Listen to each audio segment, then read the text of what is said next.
সুপ্রিয় শিক্ষার্থীবৃন্দ, আজকের এই ক্লাসে তোমাদেরকে স্বাগত জানাচ্ছি। আমি আজকে একটি গুরুত্বপূর্ণ অধ্যায়ের গুরুত্বপূর্ণ টপিকস নিয়ে আলোচনা করব। আমাদের সেই অধ্যায়টির নাম হচ্ছে যৌথ মূলধনী কোম্পানির আর্থিক বিবরণী। আমরা এই যে যৌথ মূলধনী কোম্পানির আর্থিক বিবরণী, এটি উচ্চ মাধ্যমিক শ্রেণীর হিসাব বিজ্ঞান দ্বিতীয় পত্রের একটি গুরুত্বপূর্ণ অধ্যায় এবং এটি যে শুধুমাত্র এইচএসসি লেভেলের ছাত্রছাত্রীদের গুরুত্বপূর্ণ তা নয়, এটি বিবিএস শ্রেণীতে যারা অধ্যয়নরত সেই সকল ছাত্রীদের জন্যও এটি গুরুত্বপূর্ণ একটি অধ্যায়। আমরা আলোচনায় চলে যাচ্ছি। আমাদের যদিও চ্যাপ্টারের নাম যৌথ মূলধনী কোম্পানির আর্থিক বিবরণী, কিন্তু আমরা আজকে আলোচনা করব বহুধাপ বিশিষ্ট বিশদ বিবরণী। বহুধাপ বিশিষ্ট বিশদ বিবরণী, যেটাকে আমরা ইংরেজিতে বলছি multiple step comprehensive income statement. যে আয় বিবরণীতে বিভিন্ন প্রকার আয় ও ব্যয়সমূহকে বিভিন্ন প্রকার আয়, অর্থাৎ বিভিন্ন ধরনের আয় থাকতে পারে, বিভিন্ন ধরনের ব্যয় থাকতে পারে, সেই আয় ব্যয়গুলোকে আমরা বিভিন্ন ধাপে আলাদাভাবে দেখিয়ে, বিভিন্ন ধাপে মানে কি, এখানে হয়তো আয় ব্যয়গুলো বারবার প্লাস মাইনাস হবে এবং বিভিন্ন স্টেপে আমরা এগুলোকে প্লাস মাইনাস করব এবং সেটিকে দেখিয়ে আমরা যে নিট লাভ বা নিট ক্ষতি নির্ণয় করব, সেই বিশদ আয় বিবরণীকে আমরা বলছি বহুধাপ বিশদ আয় বিবরণী। তার মানে কি, এটি এমন একটি বিশদ আয় বিবরণী যে আয় বিবরণীতে আয় এবং ব্যয়গুলোকে বিভিন্ন ধাপে প্লাস মাইনাস করা হয় এবং সর্বশেষ সেটা থেকে নিট লাভ বা নিট ক্ষতি নির্ণয় করা হয়। এবং এই ধরনের আয় বিবরণী কোন ধরনের প্রতিষ্ঠানের ক্ষেত্রে প্রস্তুত করা হয়? সাধারণত ব্যবসায় প্রতিষ্ঠানের ক্ষেত্রে। আমরা ব্যবসায় প্রতিষ্ঠানের ক্ষেত্রে সাধারণত বহুধাপ বিশিষ্ট আয় বিবরণী প্রস্তুত করে থাকি। এবং এই বিশদ আয় বিবরণী প্রস্তুত করার ক্ষেত্রে আমাদেরকে একটি গুরুত্বপূর্ণ জিনিস জেনে নিতে হবে। প্রথমত কি? আয়। আমরা যদি আয় সম্পর্কে ধারণা রাখতে পারি তাহলে কিন্তু বিশদ আয় বিবরণী আমাদের জন্য অনেক বেশি সহজ হয়ে যাবে। এই কারণে আমরা আগে আয় সম্পর্কে জেনে নেই। আয়কে দুই ভাগে আমরা উপস্থাপন করেছি, একটি হচ্ছে পরিচালনায় আর একটি হচ্ছে অপরিচালনায়। এবং এই পরিচালন আয়কে আবার দুই ভাগে বিভক্ত করা হয়েছে, একটি প্রত্যক্ষ পরিচালনায় আর একটি পরোক্ষ পরিচালন আয়। আমরা প্রথমেই জেনে নেই প্রত্যক্ষ পরিচালন আয় কি। পণ্য বিক্রয় করে অথবা সেবা দিয়ে যে আয় হয় তাকে প্রত্যক্ষ পরিচালন আয় বলা হয়।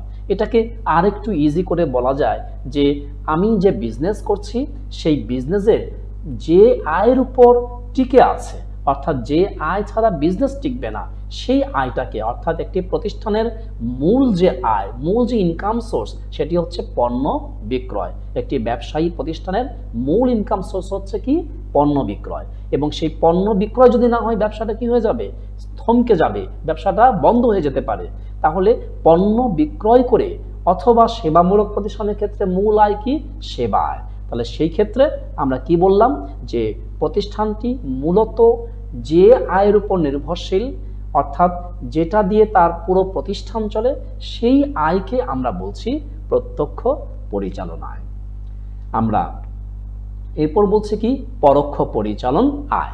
অর্থাৎ ব্যবসা করার পাশাপাশি পণ্য বিক্রয় করতে গিয়ে পণ্য বিক্রয়ের পাশাপাশি আমাদেরকে আরও কিছু ইনকাম করতে হতে পারে বা অন্যান্য কোনো সোর্স থেকে ইনকাম হতে পারে, সেটি পণ্য বিক্রয় ব্যতীত বা সেবা আয় ব্যতীত।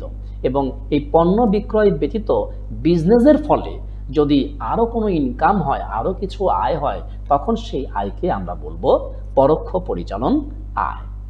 এবার বলছি অপরিচালন আয়, মূল ব্যবসা পরিচালনার বাইরে। আমি প্রথমে বলেছিলাম প্রত্যক্ষ পরিচালনায়, প্রত্যক্ষ পরিচালনায় বলতে পণ্য বিক্রয় থেকে যে আয় হচ্ছে। আবার পরোক্ষ পরিচালনার কথা কি বলেছিলাম? যে বিজনেস করতে গিয়েই আয় হয়েছে কিন্তু পণ্য বিক্রয় ব্যতীত। এটাও বিজনেস করতে গিয়েই হয়েছে। কিন্তু অপরিচালন মানে এটা ব্যবসা পরিচালনার বাইরে, অর্থাৎ ব্যবসা তো করছি, বিজনেস তো করছি, এবং এই বিজনেসের পাশাপাশি যদি অন্যান্য সোর্স থেকে কিছু ইনকাম হয় তখন সেই ইনকামগুলোকে, তখন সেই আয়গুলোকে আমরা বলবো অপরিচালন আয়। আমরা এক পলকে কিছু উদাহরণ দেখে নেই। যেমন প্রত্যক্ষ পরিচালনায় আমরা যখন অঙ্ক করব, তখন এই বিশদ আয় বিবরণী যখন করব, তখন আমাদের মাথায় রাখতে হবে প্রত্যক্ষ পরিচালনায় কোনটি, পণ্য বিক্রয় বা সেবা আয়। যদি পরোক্ষ পরিচালনার প্রয়োজন পড়ে, পরোক্ষ পরিচালনার মধ্যে কি কি পড়বে, বার্তা প্রাপ্তি, কমিশন প্রাপ্তি, চালানি কারবারের লাভ। তাহলে এই যে আমি 1 এবং 2 দেখাচ্ছি, পণ্য বিক্রয় এটি বিজনেস অপারেট করতে গিয়ে, ব্যবসা পরিচালনা করতে গিয়েই কিন্তু এই পণ্য বিক্রয় করে ইনকাম হয়েছে। আবার যে বার্তা প্রাপ্তি বলছি, কমিশন প্রাপ্তি বলছি, চালানি কারবার লাভ বলছি, এটিও কিন্তু বিজনেস থেকেই আমার উদ্ভূত, অর্থাৎ ব্যবসা পরিচালনা করতে গিয়েই এই বার্তা পেয়েছি, কমিশন পেয়েছি, চালানি কারবার লাভ পেয়েছি। তার মানে কি, পণ্য বিক্রয় হচ্ছে প্রত্যক্ষ পরিচালনায়, এটাও ব্যবসা থেকে উদ্ভূত, এবং এই পণ্য বিক্রয়ের পাশাপাশি ব্যবসা করতে গিয়ে আমি বার্তা পেয়েছি, কমিশন পেয়েছি, চালানি কারবারের লাভ পেয়েছি, সেগুলোও ব্যবসা পরিচালনা থেকেই হয়েছে।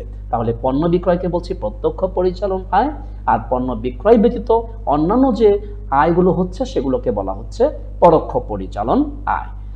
মূলত 1 এবং 2 প্রত্যক্ষ পরিচালন বলি আর পরোক্ষ পরিচালন বলি, দুইটাই কিন্তু ব্যবসা পরিচালনা থেকে আমরা পেয়েছি। এবার ব্যবসা পরিচালনার পাশাপাশি যদি অন্যান্য কোনো সোর্স থেকে আমাদের আয় হয়, তখন সেই আয়গুলোকে আমরা বলবো অপরিচালন আয়, কারণ এই ব্যবসা পরিচালনা থেকে হয়নি। যেমন আমার বিজনেসের পাশাপাশি আমি আমার বিল্ডিং ভাড়া দিয়ে কিছু টাকা পেলাম। বিল্ডিং ভাড়া দেওয়া তো আমার জন্য একটা বিজনেস না। শিক্ষানবিশ স্যালামি, প্রাপ্ত সুদ, প্রদত্ত ঋণের সুদ, কাউকে আমি ঋণ দিয়েছি তার উপরে সুদ পেয়েছি, মালিক উত্তোলন করে নিয়েছে সেখান থেকে সুদ ব্যবসা পেয়েছে, ব্যাংকে টাকা জমা রেখেছি তার উপরে আমরা সুদ পেলাম, বিনিয়োগ করেছি সুদ পেয়েছি, অন্য কোথাও ইনভেস্ট করেছি সেখান থেকে আমরা লভ্যাংশ পেয়েছি, সম্পত্তি বিক্রয় করে মুনাফা অর্জিত হয়েছে, এগুলো ব্যবসা পরিচালনা থেকে হয়নি বলে এগুলোকে বলা হচ্ছে অপরিচালন আয়। তাহলে আমরা মনে রাখবো যে পণ্য বিক্রয় হচ্ছে প্রত্যক্ষ পরিচালনায়, আর বার্তা প্রাপ্তি, কমিশন প্রাপ্তি, চালানি কারবার লাভ এগুলো হচ্ছে পরোক্ষ পরিচালনায়। এবং এগুলো বাদে আমাদের প্রশ্নে যত আয় থাকবে সমস্ত আয়কে আমরা অপরিচালন আয় হিসেবে গণ্য করতে পারি। এবার আমরা আসি ব্যয়ের ক্ষেত্রে। ব্যয়কে 2 ভাগে বিভক্ত করা হয়েছে, একটি পরিচালন ব্যয় আর একটি অপরিচালন ব্যয়। এবং এই যে দুটো ভাগ করা হয়েছে এটি জাস্ট বিশদ আয় বিবরণী করার স্বার্থে। এবার পরিচালন ব্যয়কে আমরা 2 ভাগে ভাগ করেছি, প্রত্যক্ষ পরিচালন ব্যয় আর একটি হচ্ছে পরোক্ষ পরিচালন ব্যয়। প্রত্যক্ষ পরিচালন ব্যয়কে আবার 2 ভাগে ভাগ করা হয়েছে, একটি ক্রয় সংক্রান্ত খরচ আর একটি কারখানা সংক্রান্ত খরচ।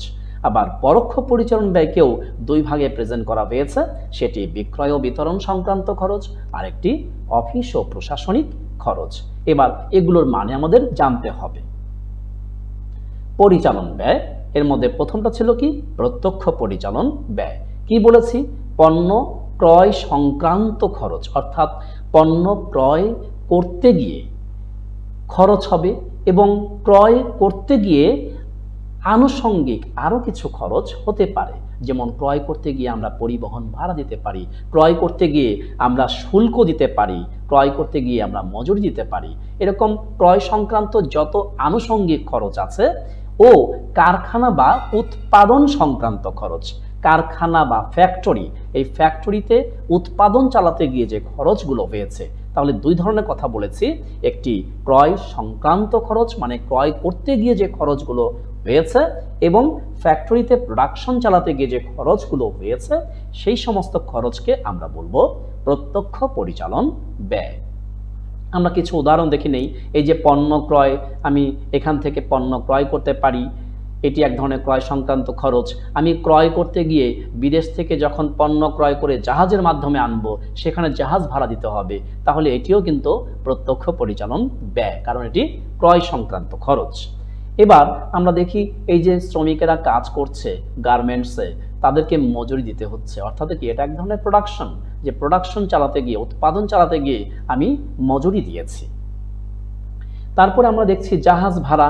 এটি আমরা দেখলাম, জাহাজের মাধ্যমে পণ্য আনতে গিয়ে আমাদের জাহাজ ভাড়া দিতে হবে। এরপরে রেল ভাড়া, আমরা যদি পণ্যগুলো রেলের মাধ্যমে নিয়ে আসি তখন রেল ভাড়া দিতে হবে, তার মানে কি এটাও ক্রয় সংক্রান্ত খরচ।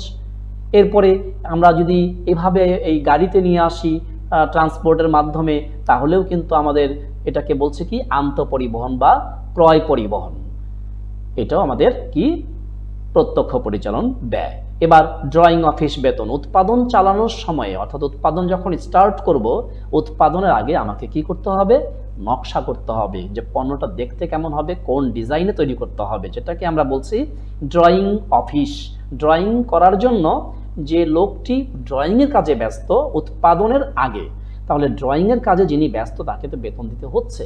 তো যদিও তিনি কাজটি অফিসে বসে করছেন, কিন্তু তার কাজটি রিলেটেড কিসের সাথে, উৎপাদনের সাথে। তাহলে ড্রয়িং অফিস বেতন উৎপাদনের সাথে রিলেটেড, তাহলে মানে কি, যে কারখানা সংক্রান্ত যাবতীয় খরচকে আমরা বলবো প্রত্যক্ষ পরিচালন ব্যয়।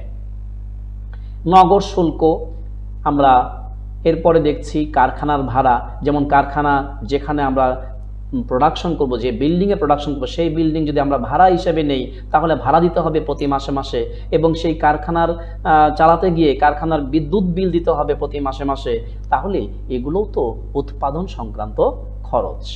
বা কারখানা যদি ম্যানেজার থাকে অবশ্যই তার বেতন দিতে হবে, তারটাও কিন্তু উৎপাদন রিলেটেড খরচ। তার মানে আমরা এই যে আরেকটা দেখছি জ্বালানি, তো জ্বালানি অর্থাৎ এটা যদি আমরা উৎপাদন কাজে ব্যবহার করি তখন সেই জ্বালানি খরচটিও কিন্তু উৎপাদন সংক্রান্ত খরচ। আমরা এই যে বিদেশ থেকে পণ্য ক্রয় করব, পণ্য ক্রয় করে জাহাজের মাধ্যমে আনব, জাহাজটি এসে যেখানে ভিড়বে সেই স্পটটাকে বলছি ডক, এবং যেখানে পণ্য নামানো হবে সেখানকার চার্জ দিতে হবে, তার মানে এটিও কিন্তু পণ্য ক্রয় সংক্রান্ত খরচ। এরপরে আমরা এখানে দেখছি যে বিদেশ থেকে আমরা এখানে একটা মালয়েশিয়ান বোধহয় দিয়েছি, এরপরে সেখান থেকে পণ্য ক্রয় করে জাহাজের মাধ্যমে আনলাম, সেটি আসলো চট্টগ্রাম বন্দরে, এবং চট্টগ্রাম বন্দরে কাস্টমস হাউসে আসার পর আমরা কি করেছি, শুল্ক দিয়েছি বা আমদানি শুল্ক দিয়েছি, তার মানে এটিও কিন্তু ক্রয় সংক্রান্ত খরচ। তাহলে আমরা এতক্ষণ যে খরচগুলো দেখলাম তার সবটাই ছিল ক্রয় সংক্রান্ত বা উৎপাদন সংক্রান্ত খরচ, যে খরচগুলোকে আমরা বলবো প্রত্যক্ষ পরিচালন ব্যয়। এবার আমরা আলোচনা করব পরোক্ষ পরিচালন ব্যয়। মূল ব্যবসায় কার্য পরিচালনার জন্য আমরা যে বিজনেসটা অপারেট করব, আমরা যে ব্যবসাটা পরিচালনা করব, তার জন্য দৈনন্দিন অনেক রকমের খরচ করতে হবে, সেই খরচগুলোকে আমরা বলে থাকি পরোক্ষ পরিচালন ব্যয়। অন্যভাবে বলা যায় বিক্রয় ও বিতরণ সংক্রান্ত খরচ, অর্থাৎ পণ্য বিক্রয় করব এবং পণ্য বিক্রয় করার পর এটি কাস্টমারের বাসায় পৌঁছানো পর্যন্ত, যেটাকে বলছি বিতরণ, অর্থাৎ পণ্য বিক্রয় থেকে বিতরণ পর্যন্ত যে খরচগুলো আমরা করে থাকি সেই খরচ, এবং অফিস ও প্রশাসনিক খরচ, অর্থাৎ অফিস চালাতে গিয়ে, অফিস পরিচালনা করতে গেলেও কিন্তু আমাকে দৈনন্দিন অনেকগুলো খরচ করতে হবে। তাহলে দুই ধরনের খরচের কথা বলেছি, একটি হচ্ছে বিক্রয় ও বিতরণ সংক্রান্ত খরচ, আর একটি হচ্ছে অফিস ও প্রশাসনিক সংক্রান্ত সকল খরচ। এই দুই ধরনের খরচকে আমরা বলে থাকি পরোক্ষ পরিচালন ব্যয়। এবার আমরা আসি অপরিচালন ব্যয়। অপরিচালন ব্যয় কি, যে মূল ব্যবসায় কার্যক্রম ব্যতীত, অর্থাৎ এই খরচগুলো মূল ব্যবসার সাথে কিন্তু সেইভাবে সরাসরি রিলেটেড না, কিন্তু এটি ব্যবসা পরিচালনা করতে গিয়ে এই খরচগুলো হয়নি, তবে এগুলো বাদে যে খরচগুলো নিয়মিত হয় সেই খরচগুলোকে আমরা বলবো অপরিচালন ব্যয়। আমরা কিছু উদাহরণ দেখে নিই। ক, ক্রয় সংক্রান্ত খরচ, জাহাজ ভাড়া, ক্রয় পরিবহন, মজুরি, আমদানি শুল্ক, ডক চার্জ, পণ্য খালাস খরচ, নৌ বিমা, আবগারি শুল্ক, অর্থাৎ ক্রয় করতে গিয়ে যে খরচগুলো করেছি সেগুলোকে বলা হচ্ছে ক্রয় সংক্রান্ত খরচ। আবার কারখানা বা উৎপাদন সংক্রান্ত খরচ, মানে প্রোডাকশন করতে গিয়ে, কারখানা চালাতে গিয়ে আমাকে কিছু খরচ করতে হয়েছে। কারখানার গ্যাস, কারখানার জ্বালানি ও বিদ্যুৎ শক্তি, কয়লা ও কোক, পানি ও বিদ্যুৎ, কারখানার ভাড়া, কারখানার ম্যানেজারের বেতন, ড্রয়িং অফিস বেতন, কারখানার সম্পত্তির মেরামত ও অবচয়, বিশেষ প্যাকিং খরচ, অর্থাৎ যেগুলোই ক্রয় সংক্রান্ত খরচ, যেগুলোই কারখানা সংক্রান্ত খরচ, সেগুলোকে আমরা একসাথে কি বলতে পারি? প্রত্যক্ষ পরিচালন ব্যয়। পরোক্ষ পরিচালন ব্যয় আমরা আগেই বলেছিলাম যে বিক্রয় সংক্রান্ত খরচ এবং অফিস সংক্রান্ত খরচকে আমরা বলবো পরোক্ষ পরিচালন ব্যয়। সেই নিরিখে আমরা বিক্রয় খরচের কিছু উদাহরণ উপস্থাপন করলাম। সেটি কি? বিক্রয় কর্মীর বেতন, অর্থাৎ যে সেলসম্যান আমার কাজ করবে, আমার পণ্যগুলো বিক্রয় করে দিবে, তাকে বেতন দিতে হবে, তার বেতনটি বিক্রয় রিলেটেড। শোরুম ভাড়া, যে রুমে, যে অফিসে থেকে আমরা কি করি, যে পণ্যগুলো বিক্রয় করি, যেটাকে আমরা বলছি শোরুম, তাহলে শোরুমের যে ভাড়া দিচ্ছি সেটাও কিন্তু বিক্রয় সংক্রান্ত খরচ। বিজ্ঞাপন খরচ, আমরা কিন্তু বিক্রয় করতে গেলেই বিজ্ঞাপন দিয়ে থাকি, তাহলে বিজ্ঞাপনটিও কিন্তু বিক্রয় খরচ, কারণ বিজ্ঞাপন যত বেশি দিব আমার পণ্যের প্রচার তত বেশি হবে, তত বেশি বিক্রয় হবে। রপ্তানি শুল্ক, বিদেশে পণ্য বিক্রয় করতে গেলে পরে আমাদেরকে কি করতে হবে? শুল্ক দিতে হবে। বিক্রয় পরিবহন, অর্থাৎ বিক্রয় করার পর কাস্টমারের কাছে পৌঁছে দেওয়ার জন্য যে পরিবহন ভাড়া, সেইটাকে বলা হচ্ছে বিক্রয় পরিবহন। তার মানে এটাও বিক্রয়ের সাথে জড়িত, বিক্রয়ের সাথে রিলেটেড। অনাদায়ী দেনা, প্রদত্ত বার্তা, গুদাম ভাড়া, গুদামের দারোয়ানের বেতন, যেগুলো বিক্রয় সংক্রান্ত খরচ। অফিস ও প্রশাসনিক খরচ, অফিস চালাতে গেলে আমাকে অনেক রকমের খরচ করতে হবে। অফিসের কর্মচারীকে বেতন দিতে হবে, অফিসের ভাড়া দিতে হবে, কর ও অভিকর, ডাক ও তার মণিহারি, আরও কত কি। তাহলে এই সমস্ত খরচকে আমরা বলছি অফিস ও প্রশাসনিক খরচ। আর একটা কি ছিল? বিক্রয় বিতরণ সংক্রান্ত খরচ। এই দুটো খরচকে আমরা একসাথে বলতে পারি পরোক্ষ পরিচালন ব্যয়। এবার আমরা আসব অপরিচালন ব্যয়। মূলধনের সুদ, অর্থাৎ অপরিচালন ব্যয়ের সংজ্ঞা কি দিয়েছিলাম? যে ব্যবসার পরিচালনা, মূল ব্যবসা পরিচালনা ব্যতীত, অর্থাৎ ব্যবসা পরিচালনা থেকে যে খরচগুলো হয়নি কিন্তু এর বাইরে যে খরচগুলো হয়েছে ব্যবসায় পরিচালনার ব্যতীত, অর্থাৎ মূলধনের সুদ, মালিক ব্যবসায়ী মূলধন এনেছে, ব্যবসা থেকে তাকে সুদ দিতে হবে। মালিক ব্যবসায় ঋণ এনেছে, তাহলে যার কাছ থেকে ঋণ আনা হলো তাকে সুদ দিতে হবে। বিশদ আয় বিবরণীর 3টি সূত্র। আমরা আসলে আমাদের মূল আলোচনার বিষয়বস্তু ছিল কি? যে এক বহুধাপ বিশদ আয় বিবরণী। এখন এই বহুধাপ বিশদ আয় বিবরণী করার জন্য আমাকে 3টি সূত্র আমাদেরকে মাথায় রাখতে হবে। এক, মোট মুনাফা। আমরা বিশদ আয় বিবরণী করতে গিয়ে আমরা মোট মুনাফা নির্ণয় করব, এবং এই মোট মুনাফা নির্ণয় করার জন্য আমাদেরকে একটি সূত্র আমরা সংক্ষেপে মনে রাখব। যদিও আমরা ছক আকারে প্রেজেন্ট করব, কিন্তু আমাদেরকে মাথায় রাখতে হবে এই সূত্রটি। সূত্র মনে রাখলে আমরা খুব সহজেই এই ছকটি প্রস্তুত করতে পারব। মোট মুনাফা, নিট বিক্রয় থেকে আমরা বিক্রিত পণ্যের ব্যয় মাইনাস করব। অর্থাৎ আমার যে প্রশ্নে নিট বিক্রয় থাকবে বা বিক্রয় থাকলে সেখান থেকে নিট বিক্রয় আমরা নির্ণয় করে নিব, এবং সেই নিট বিক্রয় থেকে আমরা বিক্রিত পণ্যের ব্যয় মাইনাস করলেই আমরা মোট মুনাফা পেয়ে যাব। নাম্বার 2, পরিচালন মুনাফা। আমরা বিশদ আয় বিবরণী করার ক্ষেত্রে আমরা পরিচালন মুনাফা নির্ণয় করব। এই পরিচালন মুনাফা কিভাবে বের করব? মোট লাভের সাথে আমরা পরোক্ষ পরিচালন আয় যোগ করব এবং পরোক্ষ পরিচালন ব্যয় মাইনাস করব। এতক্ষণ কিন্তু আমরা এই পরিচালন আয় ব্যয় নিয়ে অনেক কথা বলেছিলাম। নিট মুনাফা, নিট মুনাফা, এখানে পরিচালন মুনাফা কি করব? পরিচালন মুনাফার সাথে অপরিচালন আয় যোগ করব এবং অপরিচালন ব্যয় মাইনাস করব। এই 3টি সূত্র যদি আমরা মাথায় রাখতে পারি তাহলে পুরো বিশদ আয় বিবরণী আমাদের জন্য সহজ হয়ে যাবে, যে কিভাবে মোট মুনাফা নির্ণয় হবে, কিভাবে পরিচালন মুনাফা নির্ণয় হবে, আর কিভাবে নিট মুনাফা নির্ণয় হবে। আমরা বিশদ আয় বিবরণীর এই ছক এইভাবে প্রস্তুত করব। আমরা যে সূত্রগুলো এতক্ষণ দেখালাম, যে 3টি সূত্র, এই 3টি সূত্রকে আমরা এই ছকে অ্যাপ্লাই করব। কিভাবে আমরা এবার খুব সংক্ষিপ্ত আকারে দেখে নেই। প্রথমে নিট বিক্রয়, তাহলে বিক্রয় যদি প্রশ্ন থাকে বিক্রয় লিখে সেখান থেকে যা যা প্লাস মাইনাস করার করে নিব, অথবা নিট বিক্রয় দিয়ে আমরা শুরু করতে পারি এবং বিক্রয় থেকে আমরা মাইনাস করব বিক্রিত পণ্যের ব্যয়। তাহলে কি পাবো? মোট লাভ। এবার মোট লাভের সাথে আমরা কি যোগ করব? পরোক্ষ পরিচালনায় মাইনাস করব পরোক্ষ পরিচালন ব্যয়। পাওয়া যাবে কি? পরিচালন মুনাফা। সবই সূত্র অনুযায়ী। এবার পরিচালন মুনাফার সাথে কি যোগ করব? অপরিচালনায় মাইনাস করব অপরিচালন ব্যয়। পাওয়া যাবে কর পূর্ব নিট মুনাফা। এরপরে সেখান থেকে মাইনাস করব নতুন আয়কর সঞ্চিতি। পাওয়া যাবে কর পরবর্তী নিট মুনাফা। এটাকে আমরা এই যে এতক্ষণ অনেকগুলো আমরা ভেঙে ভেঙে দেখলাম, এটাকে যদি এক ছকে দেখি তাহলে এইরকম, এই যে বিক্রয় মাইনাস বিক্রিত পণ্যের ব্যয় পাওয়া গেল কি? মোট লাভ। মোট লাভ থেকে আমরা কি করলাম? মোট লাভের সাথে পরোক্ষ পরিচালনায় যোগ করলাম, মাইনাস করলাম পরোক্ষ পরিচালন ব্যয়। পাওয়া গেল কি? পরিচালন মুনাফা। এবার পরিচালন মুনাফার সাথে আমরা কি যোগ করলাম? অপরিচালনায় মাইনাস করলাম অপরিচালন ব্যয়। পাওয়া গেল কি? কর পূর্ব নিট মুনাফা। এবং কর পূর্ব নিট মুনাফা থেকে আমরা কি করলাম? নতুন আয়কর সঞ্চিতি মাইনাস করলাম। পাওয়া গেল কি? কর পরবর্তী নিট মুনাফা। এই হলো আমাদের একটি সংক্ষিপ্ত ছক। আমাকে যখনই বলবে বহুধাপ বিশদায় বিবরণী প্রস্তুত করতে হবে, আর বহুধাপ বিশদায় বিবরণী প্রস্তুত করার ক্ষেত্রে আমরা 3টি সূত্র মনে রাখব, এবং এই 3টি সূত্রই যদি আমরা এইভাবে অ্যাপ্লাই করি তাহলে আমাদের জন্য অঙ্কটি সহজ হয়ে যাবে। আমরা সংক্ষিপ্ত ফরম্যাটে এই ছকটি মনে রাখব। এবার আমরা একটু ডিটেইলসে যাব।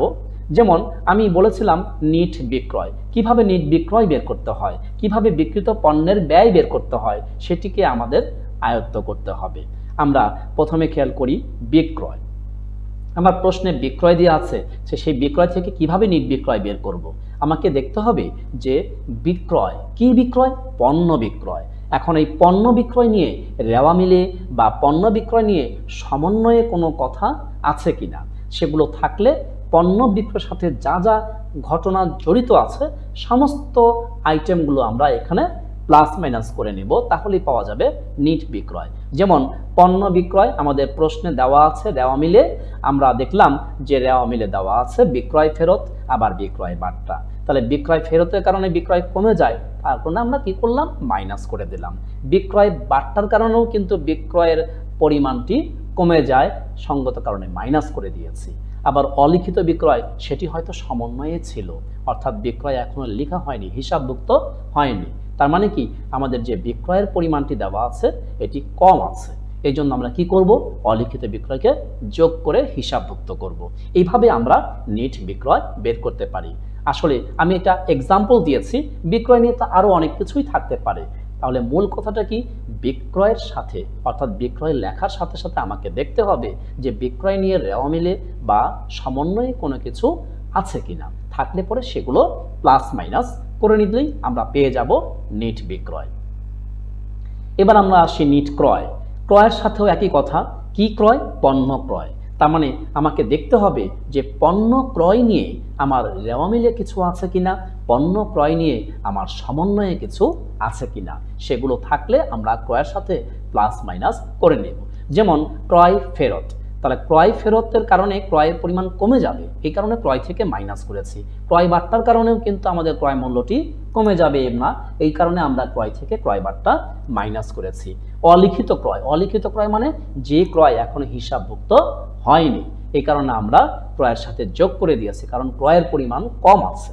বিনামূল্যে পণ্য বিতরণ। বিনামূল্যে পণ্য বিতরণ মানে কি? আমি যে পরিমাণ পণ্য ক্রয় করেছিলাম সেই পরিমাণ পণ্য থেকে কিছু পণ্য আমি ডিস্ট্রিবিউশন করে দিয়েছি, বিতরণ করে দিয়েছি। তো এই যে বিতরণ করে দিলাম, আমার ক্রয়কৃত পণ্যের পরিমাণ কিন্তু কমে গিয়েছে, সঙ্গত কারণে আমরা ক্রয় থেকে মাইনাস করে দিয়েছি। পণ্য উত্তোলন, মালিক যদি ব্যবসা থেকে পণ্য নিয়ে যায়, উত্তোলন করে নিয়ে যায়, তাহলে কিন্তু আমার ক্রয়কৃত পণ্যের পরিমাণ কমে যাবে, সঙ্গত কারণে আমরা মাইনাস করে দিয়েছি। এইভাবে আমরা ক্রয়ের সাথে জড়িত, পণ্য ক্রয়ের সাথে জড়িত রেওয়া মিলে বা সমন্বয়ে যা যা থাকবে সবগুলো আমরা কি করব? প্লাস মাইনাস করে নিট ক্রয় বের করে নিব। এবার আমরা আসি বিক্রিত পণ্যের ব্যয়। বিক্রিত পণ্যের ব্যয় কিভাবে বের করব? প্রারম্ভিক মজুত পণ্য, অর্থাৎ ব্যবসায়ের হিসাবকালের শুরুতে যে মজুত পণ্য থাকবে সেটাকে আমরা বলি প্রারম্ভিক মজুত পণ্য। এবার নিট ক্রয় অর্থাৎ বছরের শুরুতে যা ছিল তার সাথে আমরা সারা বছর যা ক্রয় করেছি, তাহলে আমার পণ্য বেড়ে যাবে। এর সাথে ক্রয় ও কারখানা সংক্রান্ত খরচগুলো যোগ করব এবং মাইনাস করব কি সমাপনী মজুত পণ্য। এইভাবে আমরা বিক্রিত পণ্যের ব্যয় নির্ণয় করে নিতে পারি। এটাকে যদি আমরা ছক আকারে দেখি, এভাবে বিক্রিত পণ্যের ব্যয় প্রারম্ভিক মজুত পণ্য, এর সাথে আমরা ক্রয় যোগ করব, এর সাথে ক্রয় ও কারখানা সংক্রান্ত যাবতীয় খরচ অর্থাৎ ক্রয় করতে গিয়ে যে খরচগুলো হয়েছে বা কারখানার কারণে যে খরচগুলো হয়েছে সেই খরচগুলোকে আমরা এখানে যোগ করব।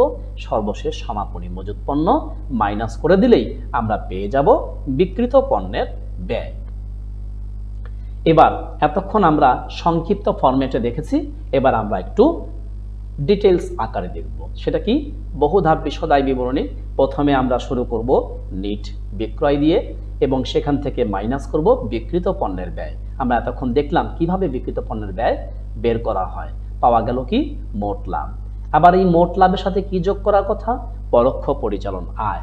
আমি কিন্তু আয়ের যে আয়ের আলোচনার সময় বলেছিলাম যে পরোক্ষ পরিচালন আয় তিনটি: বার্তা প্রাপ্তি, কমিশন প্রাপ্তি এবং চালানি কারবারের লাভ। এর সাথে কি হবে? মাইনাস হবে পরোক্ষ পরিচালন ব্যয়। আবার পরোক্ষ পরিচালন ব্যয়েরও সংজ্ঞা দিয়েছিলাম আমরা, এর মধ্যে দুটো পেয়েছি, একটি বিক্রয় বিতরণ খরচ আর একটি অফিস ও প্রশাসনিক খরচ। মাঝখানে এগুলো আমি উদাহরণ দিয়েছি, এগুলো আলোচনা হয়ে গেছে। এবার আমরা কি পেলাম? পরিচালন মুনাফা। পরিচালন মুনাফার সাথে আমরা কি যোগ করলাম? অপরিচালন আয় মাইনাস হবে অপরিচালন ব্যয় যেগুলো থাকবে। এর সাথে আমরা কি পেলাম? কর পূর্ব নিট মুনাফা। এবার কর পূর্ব নিট মুনাফা থেকে আমরা কি মাইনাস করব? নতুন আয়কর সঞ্চিতি, পাওয়া যাবে কর পরবর্তী নিট মুনাফা। এটি হচ্ছে আমাদের পূর্ণাঙ্গ বিশদ আয় বিবরণী এবং এই ধরনের বিশদ আয় বিবরণী করা হয় কোন ধরনের প্রতিষ্ঠানের ক্ষেত্রে? ব্যবসায়ী প্রতিষ্ঠানের ক্ষেত্রে। তবে মাথায় রাখতে হবে, ওই যে আমি তিনটি সূত্র বলেছিলাম, এই তিনটি সূত্র আমাদের মাথায় রাখতে হবে, বিশদ আয় বিবরণীর সংক্ষিপ্ত ফরম্যাটটি মাথায় রাখতে হবে এবং আমি যে আয়ের আলোচনা এবং ব্যয়ের আলোচনা করেছি কোনটা কি ধরনের আয় সেগুলো মাথায় রাখতে হবে। এই জিনিসগুলো যদি আমরা মাথায় রাখতে পারি তাহলে বহুধাপ বিশদ আয় বিবরণী আমাদের জন্য সহজ হবে। সবাইকে অনেক অনেক ধন্যবাদ।